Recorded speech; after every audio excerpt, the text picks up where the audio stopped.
আজ যত সংকট সব তৈরি করা নাটক, সনদ গণভোট বোঝে না সাধারণ জনগণ, বললেন মির্জা ফখরুল। নির্ধারিত সময়ে নির্বাচন দিয়ে শান্তি ফেরানোর আহ্বান নেতাদের। গণভোট সনদ এইসবকে আমরা বুঝি না। আজকে যত সংকট দেখতেছেন এগুলো তৈরি করা, এটা নাটক।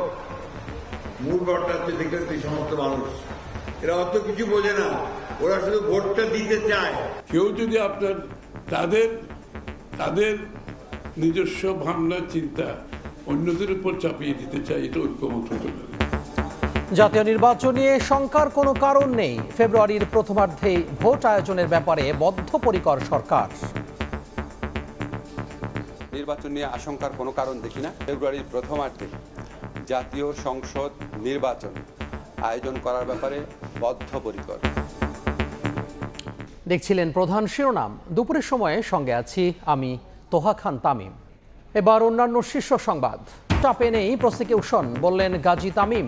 চানখারপুল হত্যা মামলায় 14তম দিনের সাক্ষ্য গ্রহণ। অন্তর্বর্তী সরকারের আমলে আসছে না IMF এর ষষ্ঠ কিস্তি, রাজনৈতিক সরকারের কার্যক্রম দেখে সিদ্ধান্ত নেবে মুদ্রা তহবিল, জানালেন অর্থ উপদেষ্টা। 10ম গ্রেড সহ 3 দাবিতে প্রাথমিক শিক্ষকদের কর্মবিরতি, শহীদ মিনারে অবস্থান, 2 উপদেষ্টার পদত্যাগ দাবি, BCS লিখিত পরীক্ষা পেছানোর দাবি প্রিলিতে উত্তীর্ণদের। এবং দুধর্ষক কাকন বাহিনীকে ধরতে অপারেশন ফার্স্ট লাইট, রাজধানী সহ 4 জেলার দুর্গম চরে পুলিশ, র্যাব, APBN এর অভিযান, 21 জন আটক, আগ্নেয়াস্ত্র জব্দ।